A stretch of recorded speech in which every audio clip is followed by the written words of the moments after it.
able to produce around 0.5 to 2 liters per day. And these swamp buffaloes also it thrive in wetland areas, and it is often used in the paddy field, plowing and transportation.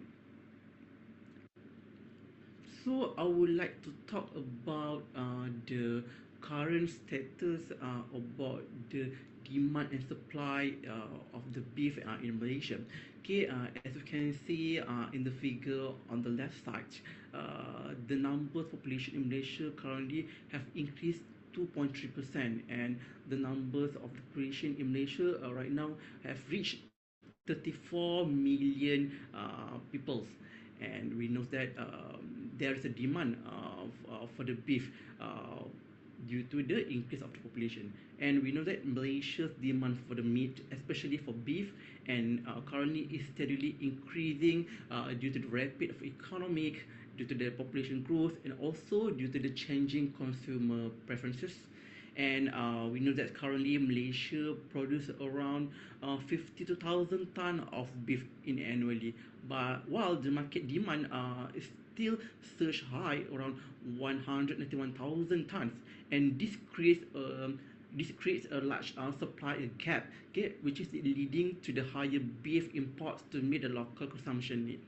And with a growing population and the rising purchasing power, actually it's crucial to focus especially on the boosting the local beef production, again, which is we need to including the buffalo farming in order to reduce the dependency on the imports, and also in terms of the enhanced the food security. Okay, for this slide, I would like to share with you guys about the buffalo status in Asia by the ranking of the countries, okay, in throughout whole Asia. Okay, you can see the green arrow. In Malaysia, the growth pattern from 2002 until 2017, the growth population of buffaloes have negative in result, around reduced 22%. And surprisingly, in Indonesia also have the same pattern in Malaysia, which is they have also in drop in the growth buffalo population around 39%.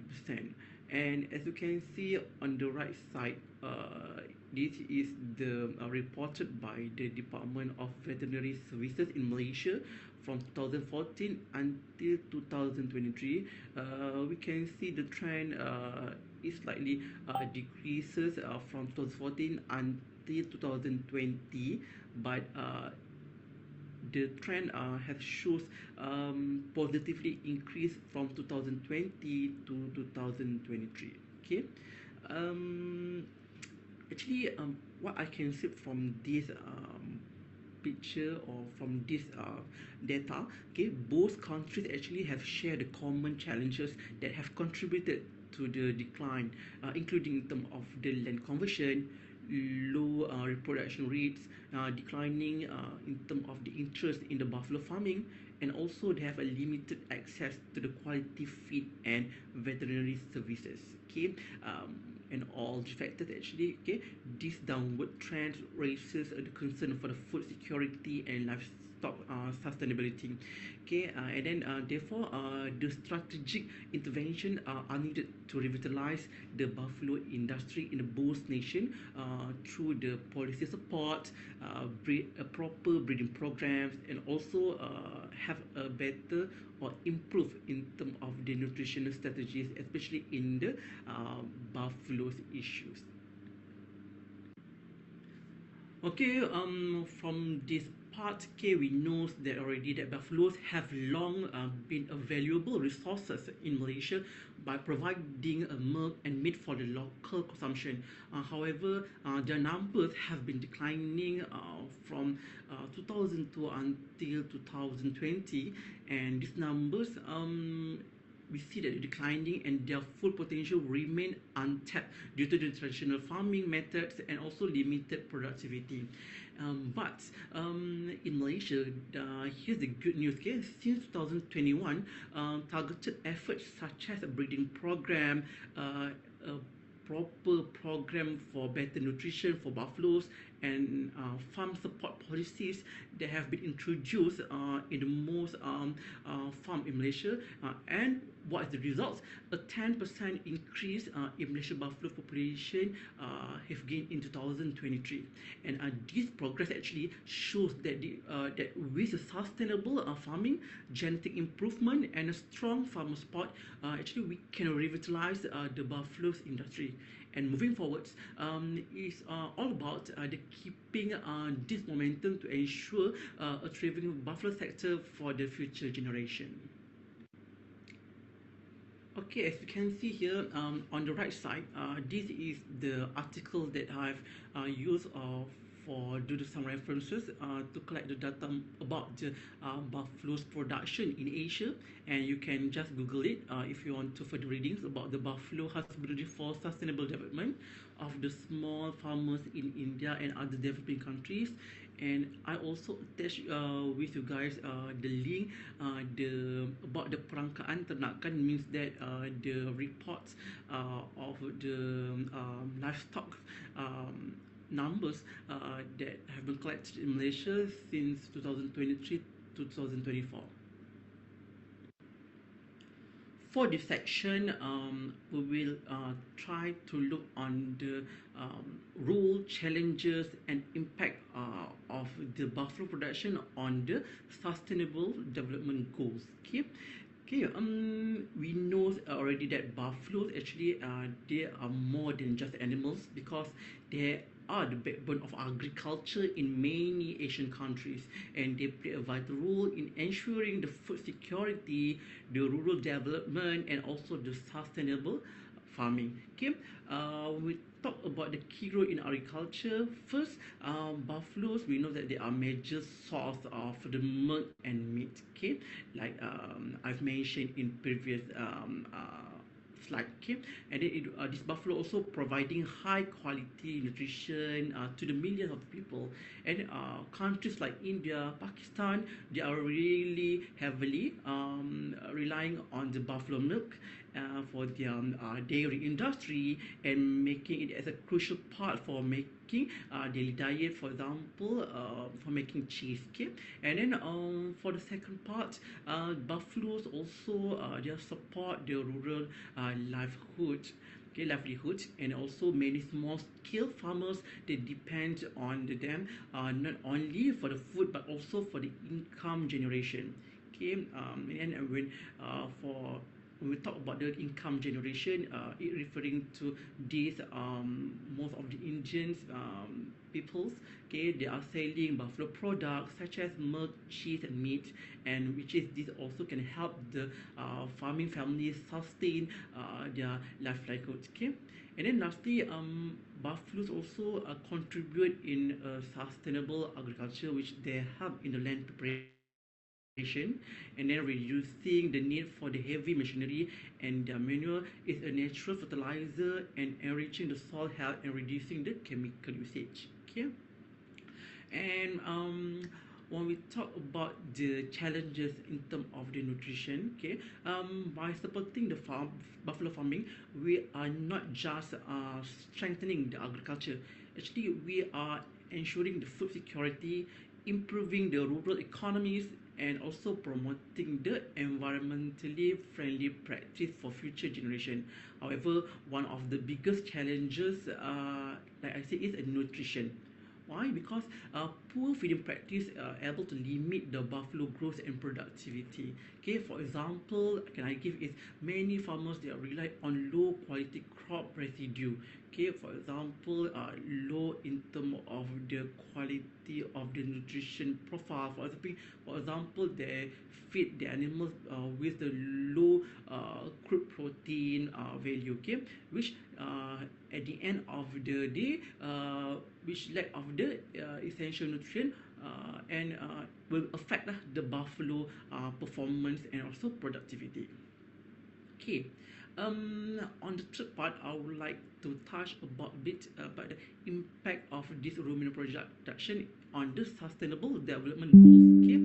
When we talk about the SDGs, okay, there are several SDGs that touch with this buffalo production in this world. Okay, for SDG 2, SDG 12, and also SDG 15. Okay. Okay, addressing these issues align with the several sustainable development goals. SDG 2, we talk about the zero hunger scheme, which is the SDG 2 is talk about the enhancing nutrition and also the food security. Okay, we know that when we have a better buffalo nutrition means that we will have a higher milk and meat production, and also we can able to improve the food security in that countries. Okay, while for the SDG 12 is part of the responsible consumption and also the production. Okay, the example that can I give is when we have a sustainable buffaloes, okay, farming, it can able to ensure we have the better efficient resource use, and also we have efficient reducing the waste that output from the buffaloes, okay, by raising the buffaloes.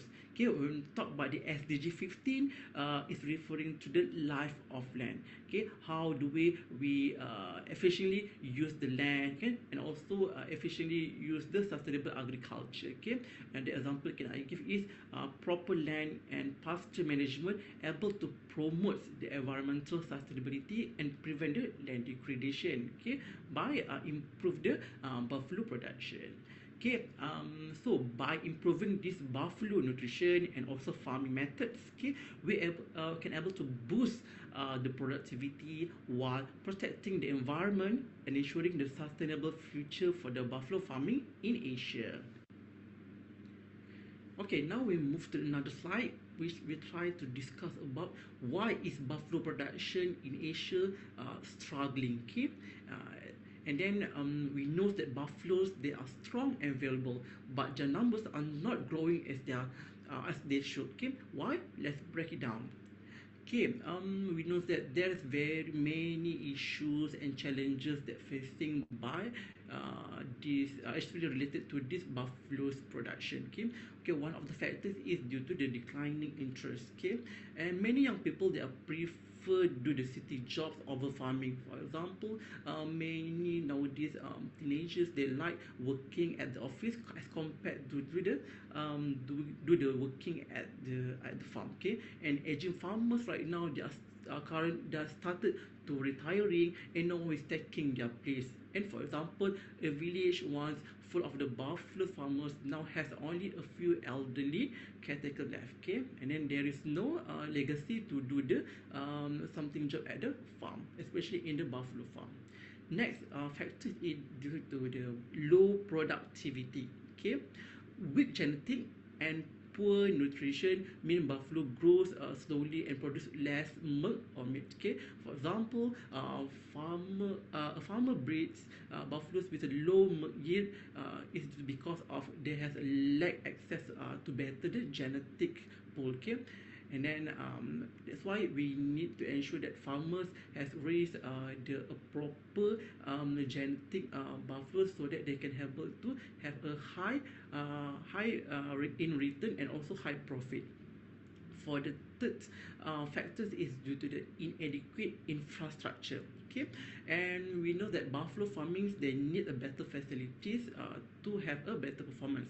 Okay, many farms, they have lack a proper storage for feed like silage and hay, okay, and can cause affect the growth performance and also hurt health of these buffaloes. Okay, example, during the dry season, okay, farmers currently just struggle to they are struggling due to they have no stored food for their buffaloes. If we didn't have any proper facilities given to the farmers, okay, most of the, for example, the pellet, okay, most of the, we call it as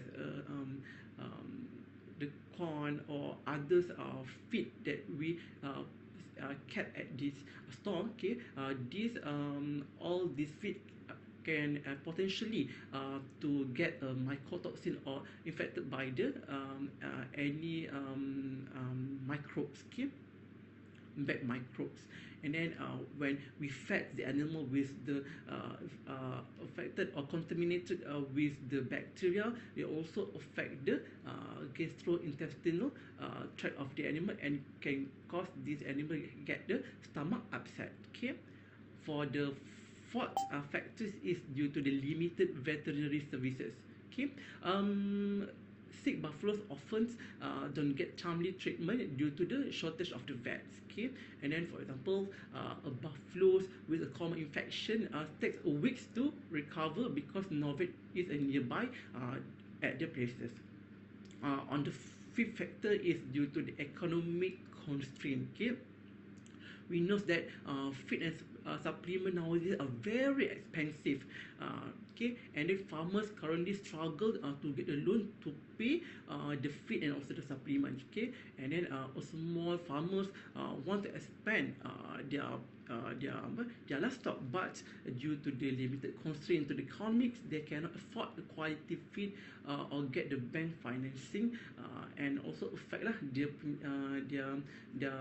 livestock production. Lastly, due to the knowledge gaps, yeah, which is referring to the many farmers don't know the best ways to feed their buffaloes or use the local feed efficiently. For example, okay, I can give is a farmer currently they like to waste their money on the expensive supplements when the local alternative actually could work just as well, okay. And then lastly, I can say that these challenges actually are not impossible to overcome, okay. With a better education, improved facilities, financial support, and the modern farming techniques, buffalo production actually can thrive again, okay. By addressing this problem one by one, I believe that we can ensure a sustainable future for buffalo farming and a food security. Now we will look into the key nutritional issues in the buffalo production. Challenges in animal nutrition and why it matters. Okay, imagine you are trying to run a marathon on a diet of only plain rice. It sounds tough, right? Well, actually, there is many farm animals that face due to the poor quality feed. Okay, so now we will look into the what kind of issues that contribute or affect in the buffalo production, okay, especially in the nutritional aspect. First, one of the factors is feed quality and availability. Okay, most animals they rely on the low quality ravagers like straw and dried grass. Okay, which these two type of feed actually they are lack of nutrient, and just like the humans, we need a balanced diet. And how about the animals? Animals also need a better feed to grow for strong and for produce more in terms of the meat and milk. Okay, plus feed also is not always available year round. Okay, some season are good, and also some season will, for example, during the rainy season, it also affect the grasses. Okay, and then that's why we need to see the availability of food during the different season, so to ensure that our animals is still in a good production. Second factor is the nutritional deficiency. Imagine eating only biscuit every day. Okay, actually you will feel weak and unhealthy because a lack of the nutrient. Okay, animal also miss out on the important nutrient like the proteins, energy, and minerals, and which is this will be leads to slow growth and poor reproduction, and also more diseases can come. For example, the animal will face the ketosis and can also get the acidosis. Okay, the third point is the high feed cost. Okay, we know that good feed is not a cheap, especially nowadays the protein in the market right now is very high, especially in the ruminant as well in a poultry in a poultry production. Okay, and many farm right now they are dependent on the imported concentrates which drive are more costly and burden the farmers. Okay, and farmers also currently struggle to balance the quality and affordability.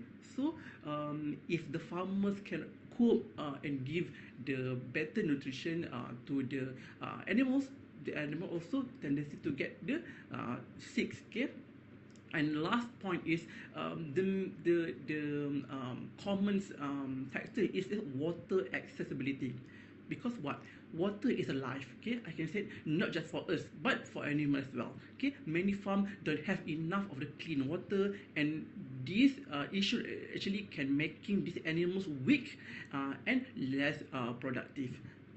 So what I can see is, if we fix these problems, okay, we can have the healthier animals and happier farmers and better food production for everyone.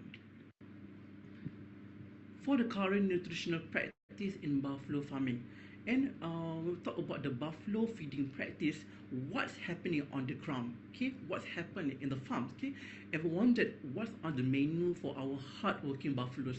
Okay, let's take a quick look at how farmers feed them. Okay, first,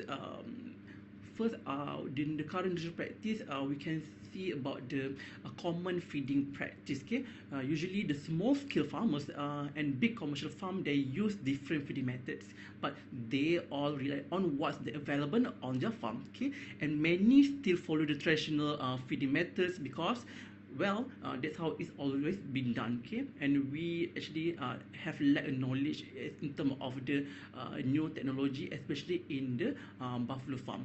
Okay, second is traditional feed sources. Okay, most buffaloes, they are grazing on natural pastures on the, and or they eat the crop residue like rice straw and corn stalks. Okay, and it sounds okay, right? But these feeds, okay, don't always have the enough nutrition needed for the top performance of the buffaloes. Okay, so we need also top up with the supplementation and also give a better way solution, especially or for example, we can give the good silage. Okay, and the third is the third point is seasonal changes, seasonal challenges. Sorry, for example, for the rainy seasons, can plenty of fresh grasses, and during dry season, not so much in terms of the plenty of fresh grass. Okay, and with the feed quality and quantity, actually it can changing. Throughout the years. Okay, because and from that, buffaloes actually they are struggling to maintain the good health and the production.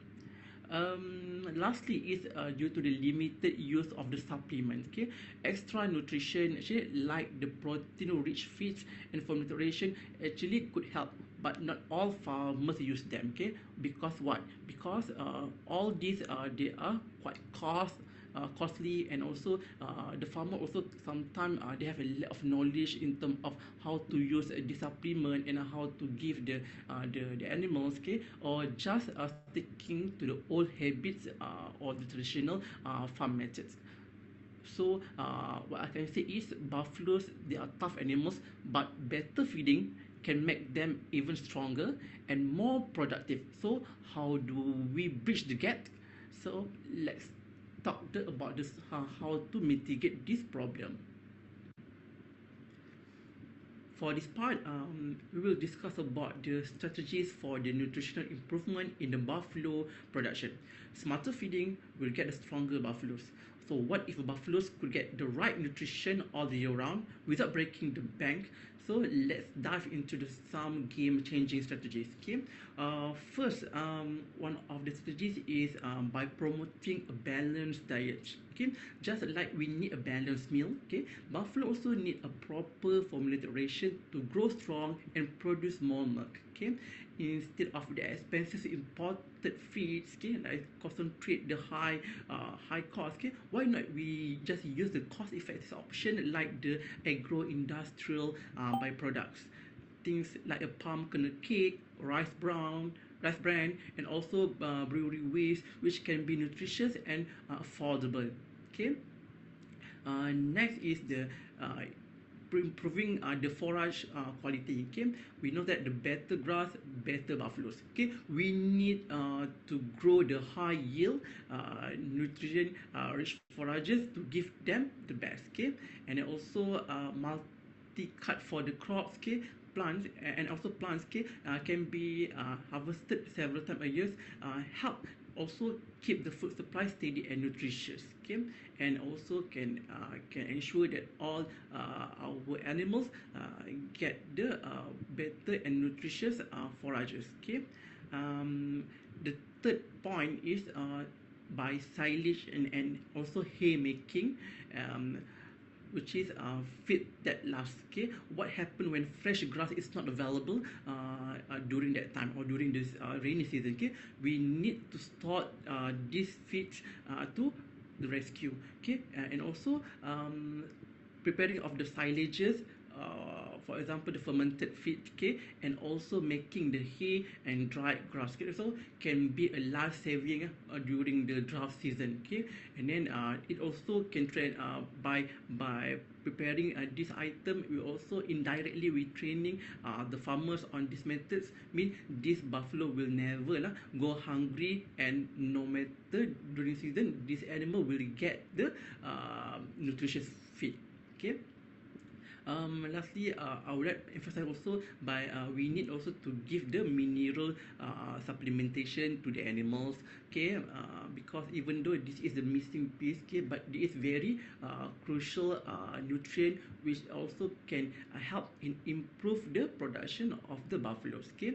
Even with a good feed, okay, buffaloes still lack key minerals like the calcium, phosphorus, and salt, okay. Simple solution like mineral salt, okay, mineral block also can also potentially and also proven able to boost the immunity, fertility, and also productivity. So better nutrition means healthy buffaloes will provide the more higher milk yields and happier farmers. And with these simple changes, we can supercharge the buffalo farming for the future. Okay, now we will discuss about the role of technology in nutrition management. We know that smarter feeding will get a better results. Okay, what if the feeding buffaloes was easy as using the smartphones? Okay, well, this technology is becoming the reality by the helping of the AI, artificial intelligence. First, we able can use digital tools to monitor the feed efficiency and nutrient intakes, okay, by using the by phone only, okay, by digital tools for the smarter feeding program, okay. Imagine we having a fitness tracker for the buffaloes, right. Digital tools actually now helps to monitor feed efficiency, so farmer knows exactly what's working and what wasted, okay, at the farm. So this means less feed waste and better nutrition for healthy animal can be constructed, okay. And then secondly is by using the mobile apps, which is all the nutrition you can use by at your fingertips, okay. And then by this developing of the mobile apps, it also can guide the farmers on how to making the diet formulation, okay. And then from this app also can recommend the farmers what is the concentrate and what type of the diet that are suitable for this farmer on that day, and then in order to boost their performance, okay. But this term also we need to rely on what kind of the factor of the animals, for example in terms of their age, weight, and also the production needs on that day, okay. And then from that we are no more guessing what the condition of the animal. Just doing the smartphone, by helping by the smartphone, we can get the balanced feeding.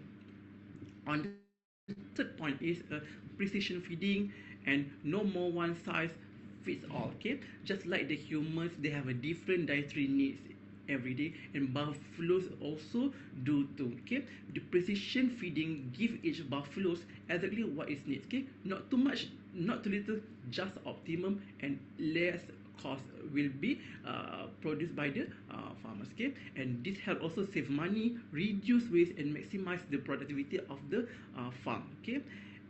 And lastly, leveraging AI for early detection of the nutritional deficiency. So what if buffaloes could tell us and they are lacking by using the smartphone only, okay. Before, if we late to treat this animal, the animal could lead deaths and also can cause the risk to the farmers and can cause the kerugian lah on the farm. Okay, and then we know that early action can get the better, healthier animals and higher profit, and giving the higher profit to the farmers. Okay, so with the technology, I can say we can feed the buffaloes smarter, not harder, and it's time to embrace digital tools and revolutionize the animal nutrition by using the AI technology. In this part, I would like to talk about the research and development in buffalo nutrition. Okay, so the future of the buffalo nutrition. So what if we could make feeding buffaloes better, cheaper, and more efficient? Well, the research world is already working on it. Okay, for example, in Malaysia, there is one of the several plan strategies in order to improve our buffaloes production in our country. Okay, so one of the ways and one of the strategy is we need to make the collaboration for the better feeding. Okay, university and agriculture institutes actually they are team up to improve the feeding practice for the buffaloes. Okay, and the expertise. Okay, for example, in the buffalo and also in the feeding, in the reproduction part, and also in the feeding part. Okay, they all together and be a team. Okay, do a research and how to create a healthier and more efficient diet, and helping also the farmers to feed their animals with a smarter and also with a strategized and very cost effective. Okay, on the second point is do the research on low cost, high nutrient feeds, and so from that for the expensive feed we have no problem on that because we have a new formulation to lowering the cost. Okay, researchers are currently discovering a new feed alternative that are not only affordable but also packed with the nutrient for the buffaloes need to thrive, and also to boost their production. Think of using the local crops or waste products in a ways that are both cost effective and nutritious.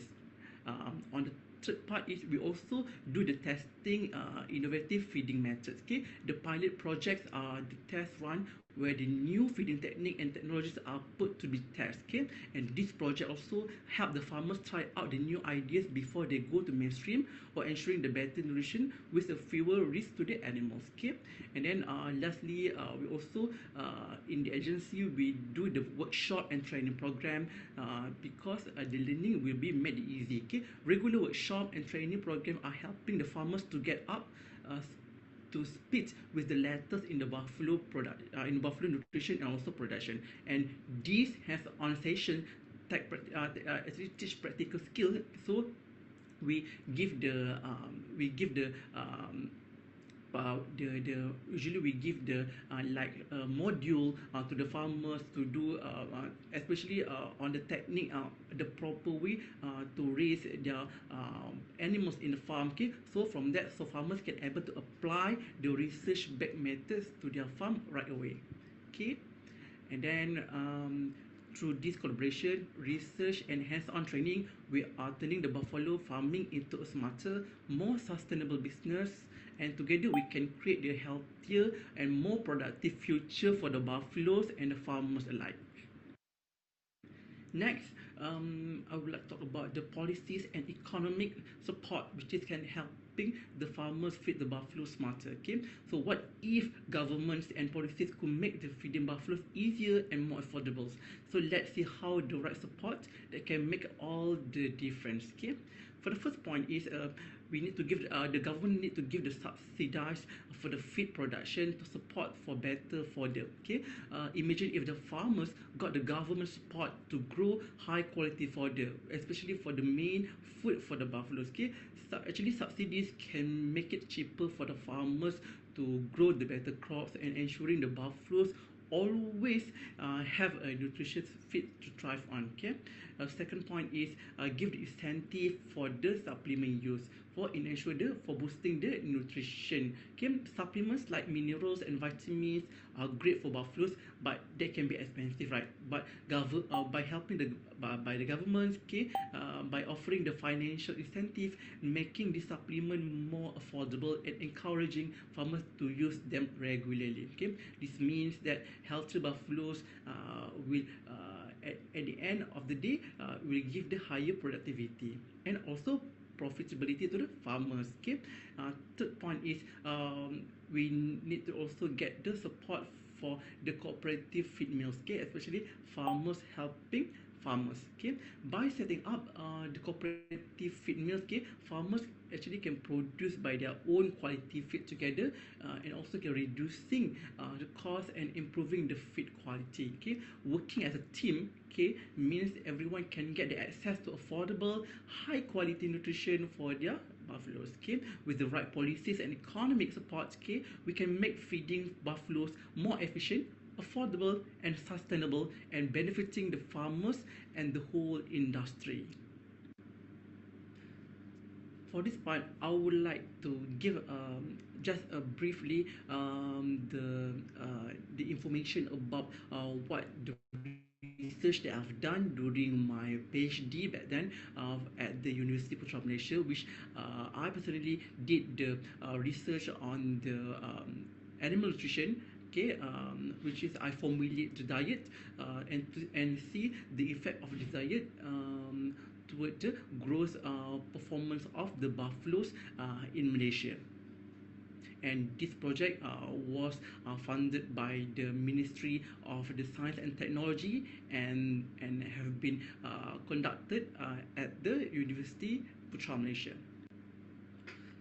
So the title of my PhD project before this is the effect of the dietary supplementation on the rumen fermentation, growth performance, carcass quality, and the profitability of the farm buffaloes. So Alhamdulillah, throughout this project, okay, I've managed publish around 7 papers, okay, and then these 7 papers is come up from this solely under the nutrition part of the project. So why I conducting of the study?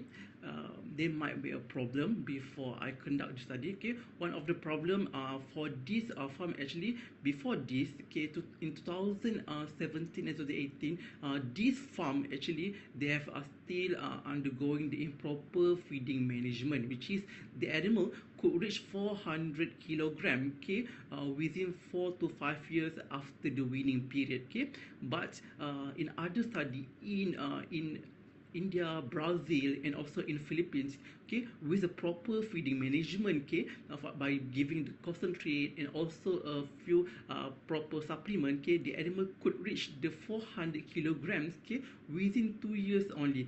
And as you can see from the Malaysian before this, the in term of the in term of the growth pattern, okay, from Malaysia and also the other countries, we can see the other countries able to reduce 2 to 3 years, okay, in term of to reach the market body weight. Okay, for your information, market body weight for the buffaloes, okay, in Malaysia is 400 kilogram. So that's why we need to improve our feeding management in order to ensure our local buffaloes also can able to reach 400 kilogram within 2 years. So what happen if the farm they are still giving the improper feeding management? Okay, first of all, as we can see into the growth pattern, of course they are slowly in growth. Okay, for which is in order to reach 400 kilogram, it took around 4 to 5 years. Okay, and it also support with other findings. Okay, previous finding also shows that if we give the animals with the improper feeding management, for example, giving no supplementation with low energy and low protein diets, the animal could also get a loss of the body condition score and also affected on their rumen microbiome population, which is related to the gastrointestinal tract. Okay, so the animal will get the stomach upset. And in terms of the carcass and meat quality also, the quality also reducing, okay. And also the animal also can get the nutritional disorder, for example ketosis and others diseases related to the nutritional metabolic disease. And for information, in my study, I have formulated the diet by using these three feed stuff. We are using the brachiaria decumbens, and then concentrates, okay, and then also bypass fats, okay.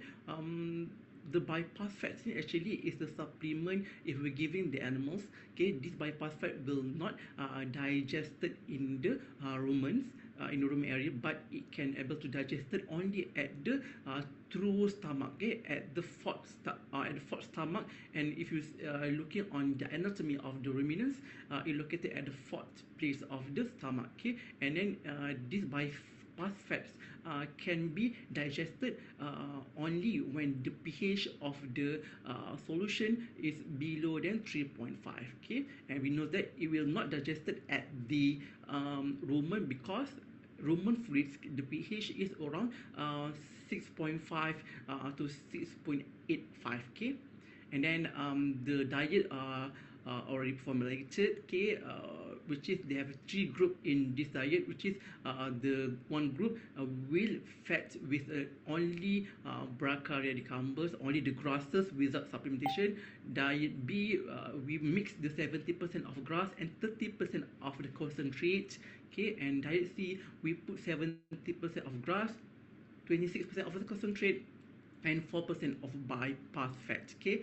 And then as you can see, this is the nutritional profiles, okay, for every each of the formulated diet, okay. And as you can see, diet B and C, of course, they will increase high in terms of the crude protein and also energy, and also either extract or crude fat as compared to diet A, okay.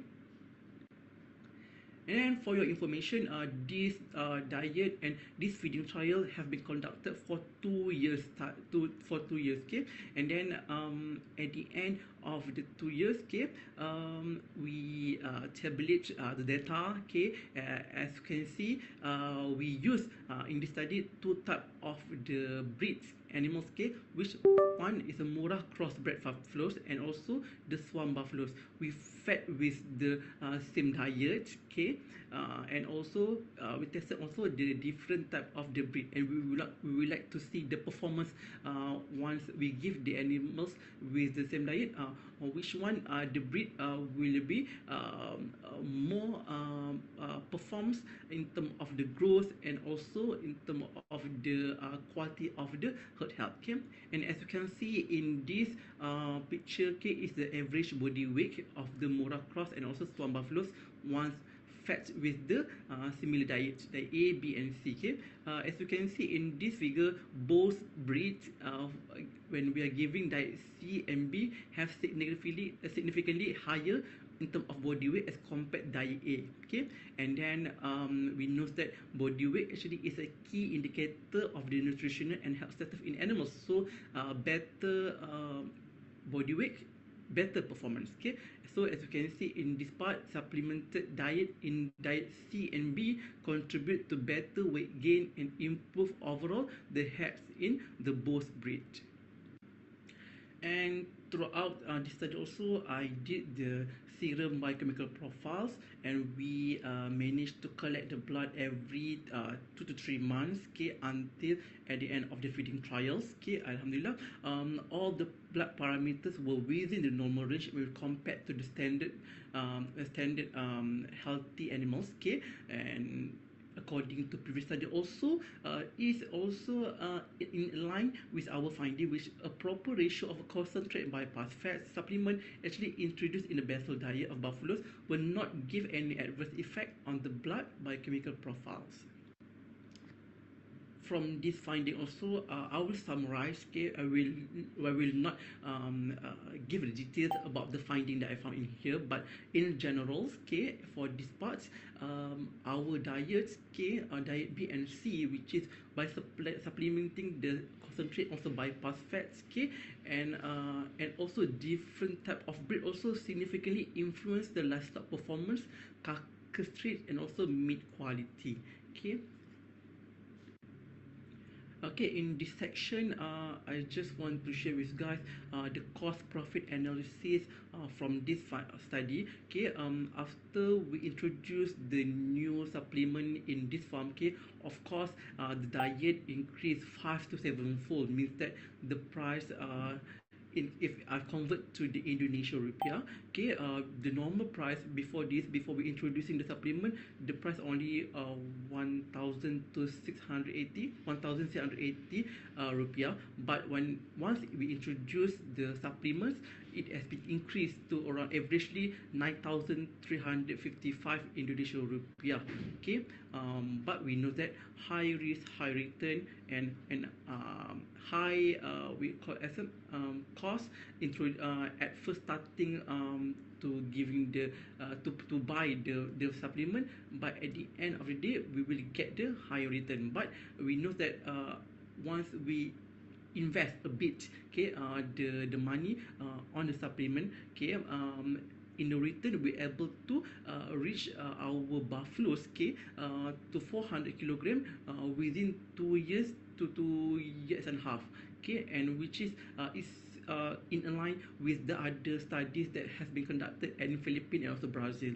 Okay, Alhamdulillah, the net profit also increased, okay, 1 to 2 folds, which is after we selling the buffaloes either in the live weight or after the slaughtered weight, okay. But this price is the after the we sell the animal in based on the selling live weight, okay. Once we convert to rupiah, before this the price only 4.8 million per animal, but once we because the because it's referring to the body weight of animal after 2 years, because they couldn't reach the 400 kilogram, okay, the less than 400 kilogram. But once the animal able to reach 400 kilogram, the buffaloes could able to be sell around 13.3 million rupiah. Okay, so we can see the net profit that will be gained by the farmers is around 1 to 2 folds, okay, higher as compared to the control group. So in this part, I would say in my studies, the diet A giving the lowest profit, diet B moderate profit, diet C will give the highest net profit.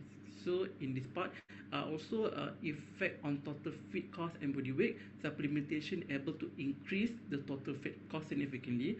However, significant body weight gain able to lead to a higher selling price.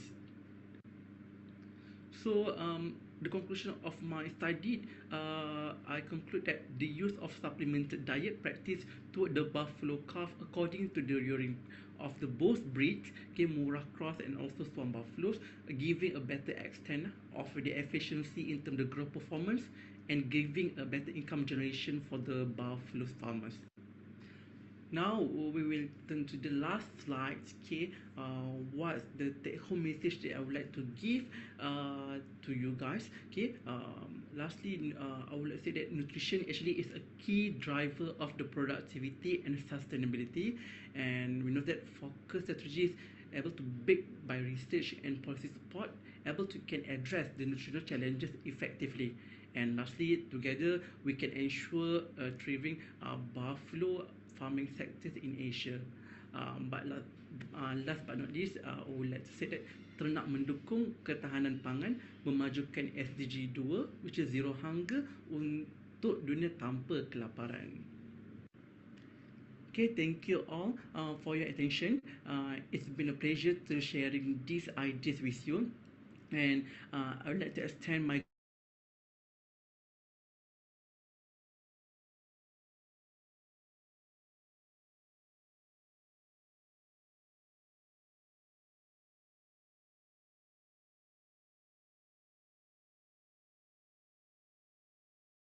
Assalamualaikum and have a good day.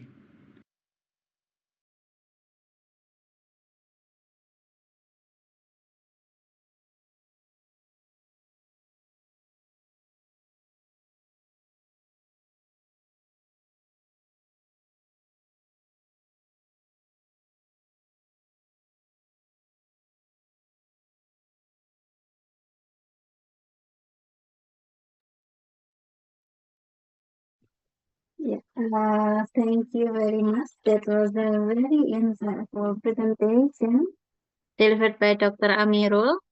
Now we have about 15 minutes for our discussion session. So for the student, please you can ask the question through the Zoom chat box, or you can ask directly to Dr. Amilur using raise hand features.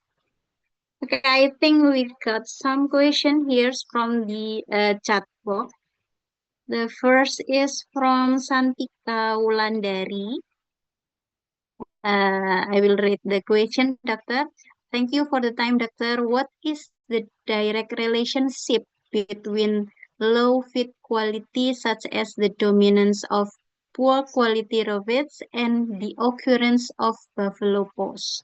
Is there a certain nutritional threshold that, if not met, immediately trigger production stagnation? Okay, Dr. Amirul, time is yours. Okay, thank you everyone thank you also for the question. So I will read again. What is the direct relation between low feed quality, such as the dominance of poor quality roughagers, and the occurrence of buffalo pox? Is there a certain threshold that is not met even in the critical production stagnation? Okay. I just give the general answer for this question. Okay. As you can see, but we know that currently some of the issues that have been triggered by many countries. We also have a facing with a low quality refuges. So when we talk about low quality refuges, with the insufficient energy and protein intake, can able to suppress the rumen function, reduce dry matter intake, and also can drive the buffalo into the negative energy balance. So what happened if the animal they have facing the negative energy balance, they're prone to be facing with they come with the metabolic diseases. For example, the animal can get the ketosis, okay, the imbalance of the energy, okay, and can cause the immediate biological shift from productive activity to the survival mode.